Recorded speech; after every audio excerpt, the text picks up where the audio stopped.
Fair enough. And finally, Sunday, 2:45, Castleford, who are on the ray, as Rob said, to piss the league, against Warrington. So the Darryl Powell past future derby. Yeah, it's which coach will immediately be under, which departing coach will be under immediate pressure from this game. I just think Warrington have got a better side. Greg Inglis won't play, but he didn't play last year and they were better than Castleford. So, wire by 10 for me. I think it's going to be closer. I think neither side will be fully fluid, but I think wire by 4. I mean, Wire weren't fully fluid for the whole year last year, were they? So that they know how to play when they're not fully fluid. It's round 2 of the Challenge Cup. That's come around fast. Yeah. And we do know what order the fixtures are going to be in now. So there's 1 game on Saturday and 3 games on Sunday.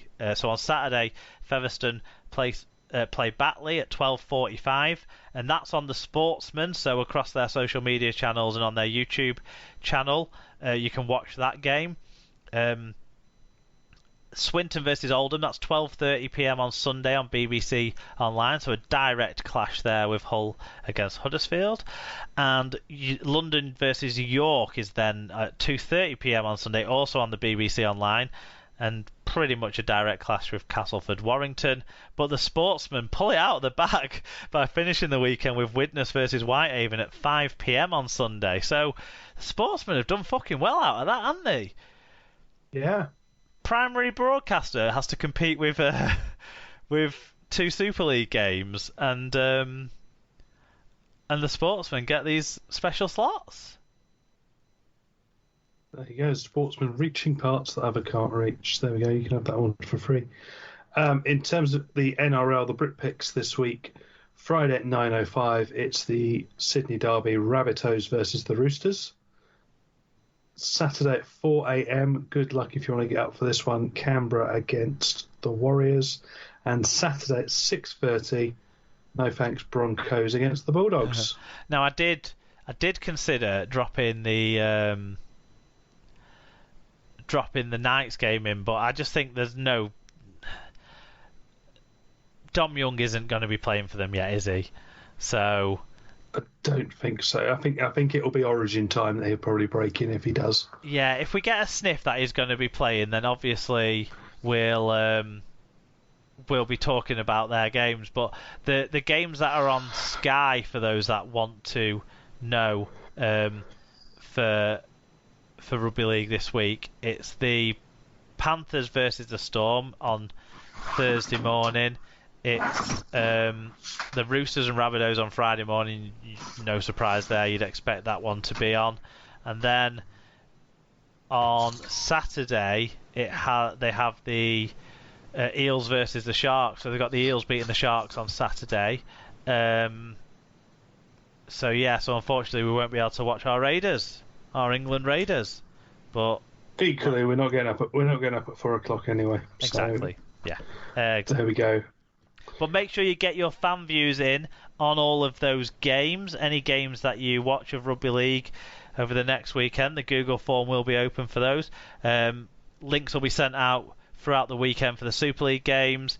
But you click on that same old link as well to talk about the Challenge Cup games or NRL games or whatever takes your flow, any games of Rugby League you've watched. We want to hear your views on the action. Wrap up time. Let's do it.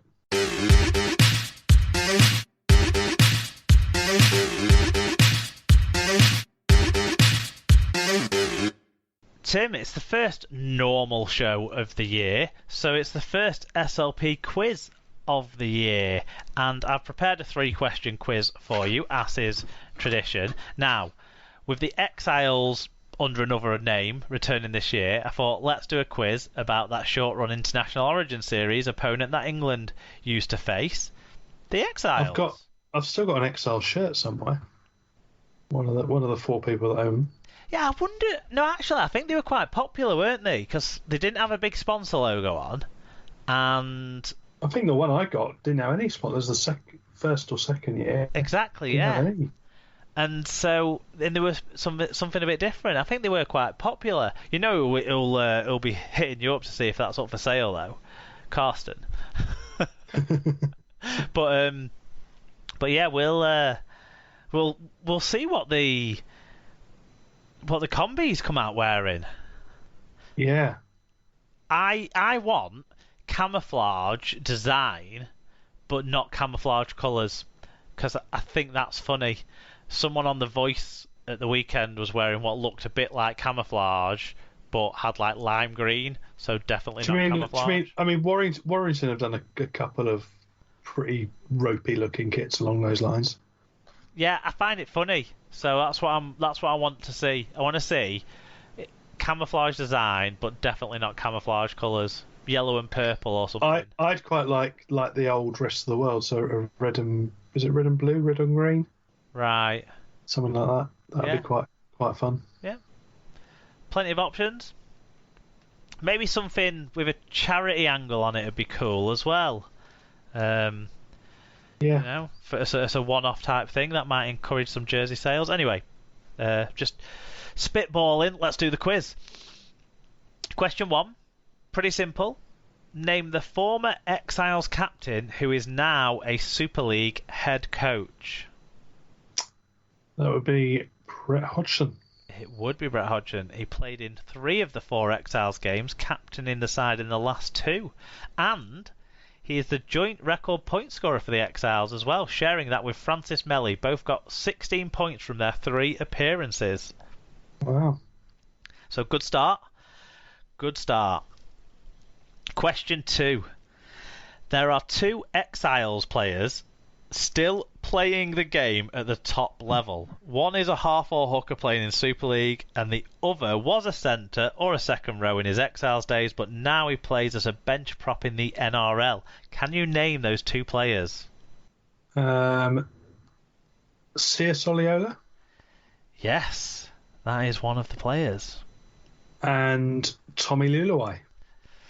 Full house so far, Tim. You're going well. Yeah, Luluai played in 2 Exiles games. He captained the side actually in the first of the 2012 games, but that was when he sustained that serious injury at Headingley that kind of derailed his season and was a big factor in Wigan only winning the League Leaders' Shield. I think that year. Rob said he thought the 2017 Cast side was the best side he'd seen in Super League. That 2012 Wigan side was up there with, you know, the 2007 Saints side, the 2019 Saints side, lots of top sides, but sadly it wasn't to be because of Luluai's injury part of that. But Soliola was the only man to play in all 4 games for the Exiles in 3 different positions actually. He played centre, second row and loose forward for the Exiles.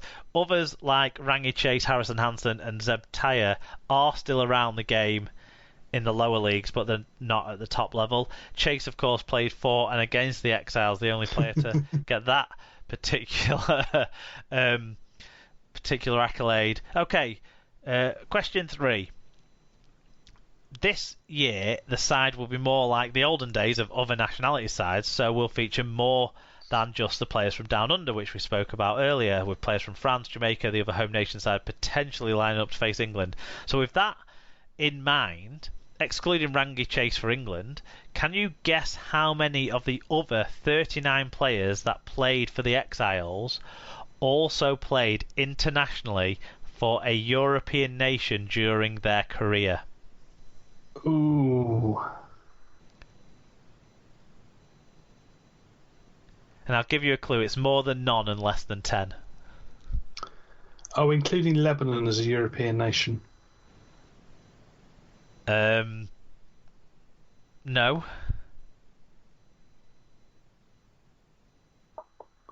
I also can't think of any that played for Lebanon. So I'm going to say 8. no, you've shot way high, Tim. I think 8 had probably played for Australia or New Zealand or Tonga or Samoa maybe, but it was only 3. Ah. So Jared Samet? Jared Samet never played for the Exiles.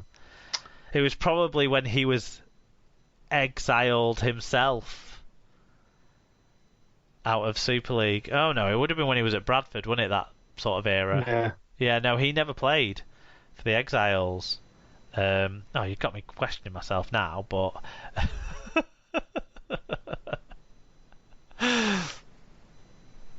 but I don't think he ever played for the Exiles. Probably not. It was just another European nation player. So did you know, by the way, that Zeb Tyer's real name was John? No. I'd assumed it was Zebedee or Zebediah or something. I don't know. No, it's I'll tell you it. His full name is John Zebulon Tyer. Yeah. It's funny. Anyway, yeah, Jared Samet definitely didn't play for the Exiles. But Pat Richards did, and he played 7 times for Ireland, including appearing at 2 World Cups. Shannon McDonnell. I thought you might have got Shannon McDonnell as one of them, but you probably did in your number. 1 time Exile, but 8 times Ireland International. And finally, Anthony LaFranchi. He played 5 times for Australia, but he also played 3 times for Italy, all at the 2013 World Cup, to go with his 2 Exiles games in 2012. Can you believe Anthony LaFranchi played 5 times for Australia? What the fuck was up with their props at that time? Who was injured and who was suspended for that to happen? Yeah, I'm going to have a look at what... Oh, it was back in 2008-9, so that was when he was at the Titans. Bloody hell.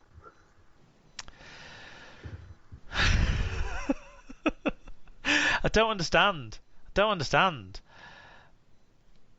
Let's have a look at it. He scored 2... he played in the second row. It was back when he was a bit smaller, and a second rower. He actually played in a side that also featured Glenn Stewart and Paul Gallen in the back row. Anthony Tupu was on the bench. Just don't. Anyway, baffled, Tim. And let's do some recommendations. Yeah. So, well, I mean, there's all the TV going on at the moment. It seems to be a suddenly all the TV seems to have come to life. But the thing I've been watching and we finished this week was Drag Race UK, the second series. So in my opinion, a deserved winner, but others not so much. But there we go. But it was a good series and good fun.